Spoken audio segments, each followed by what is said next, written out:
नमस्कार। रिपब्लिक भारत के digital platform पर आप सभी का बहुत बहुत स्वागत है। मैं हूं आपके साथ अनुपमा झा। आज हम बात करने जा रहे हैं एक ऐसे विषय की जो अपने आप में बहुत महत्वपूर्ण है, कोर्ट की सुरक्षा। दरअसल आज इस टॉपिक पर बात करना इसीलिए भी बहुत महत्वपूर्ण हो जाता है क्योंकि कल पंजाब में जिस तरीके की घटना हुई उसने हर किसी को चौंका कर रख दिया। उसने सवाल उठा दिए प्रशासन पर, उसने सवाल उठा दिए सुरक्षा इंतजामातों पर कि आखिर किस तरीके की सुरक्षा कोर्ट के अंदर और कोर्ट के बाहर की जा रही है। सबसे पहले आपको घटना के बारे में बताते हैं। दरअसल बात कर रहे हैं हम लुधियाना कोर्ट की, जिसमें अचानक एक बाथरूम के अंदर, एक वॉशरूम के अंदर ब्लास्ट होता है जिसमें एक शख्स की मौत हो गई। हालांकि शव पूरी तरीके से शत विशत हो चुका था। इतना ही नहीं, कई लोग इसमें घायल भी बताए जा रहे हैं। हालांकि इस पूरे मामले की जांच एनआईए की तरफ से की जा रही है। लगातार कई टीम्स ग्राउंड जीरो पर मौजूद है। लेकिन सबसे बड़ी बात देखिए और समझिए कि आखिर कल क्या कुछ हुआ था। अगर इंफ्रास्ट्रक्चर की अगर हम बात करें कोर्ट की, वहां पर 12 गेट है। 12 में से लेकिन सिर्फ 5 ही ऐसे हैं जो मेटल डिटेक्टर जिन पर लगा हुआ है। और सबसे खास बात और सबसे दुख भरी बात हमारे प्रशासनिक व्यवस्था की है कि 5 ही मेटल डिटेक्टर काम नहीं कर रहे थे। जबकि 14 दिसंबर को खुफिया एजेंसियों की तरफ से यह साफ तौर पर बताया गया था कि पंजाब हाई अलर्ट पर रहना चाहिए क्योंकि विधानसभा के चुनाव से पहले कई ऐसे अराजक तत्व हैं जो माहौल बिगाड़ने की कोशिश कर सकते हैं।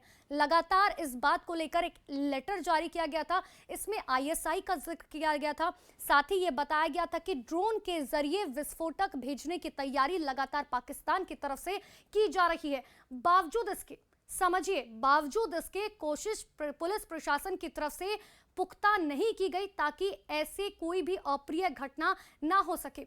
और कल यही हुआ। कल जिस वक्त ये घटना हुई उसमें एक शख्स की मौत हो गई, उसके बाद कई लोग घायल हुए।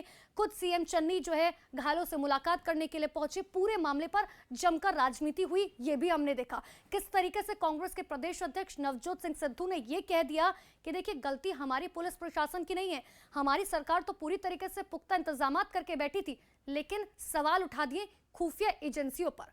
लेकिन आप याद कीजिए कुछ दिन पहले की घटना राजधानी दिल्ली की।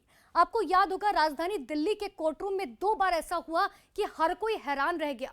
उसने भी सुरक्षा व्यवस्था पर सवाल उठाए थे। हालांकि जब उस घटना की जांच हुई तब यह पता चला कि 2 गैंगस्टर आपस में जो है उनकी जिस तरीके की लड़ाई थी, जिस तरीके का झगड़ा था, उसकी वजह से कोर्टरूम के अंदर गोलियां चली थी। हालांकि सवाल उस वक्त भी उठा था कि आखिर कैसे एक कोर्टरूम के अंदर, कैसे एक कोर्ट के अंदर गोली जो है लेकर, एक बंदूक लेकर कोई शख्स जो है वो पहुंच सकता है और उसके बावजूद किसी का ध्यान उस पर नहीं जाता।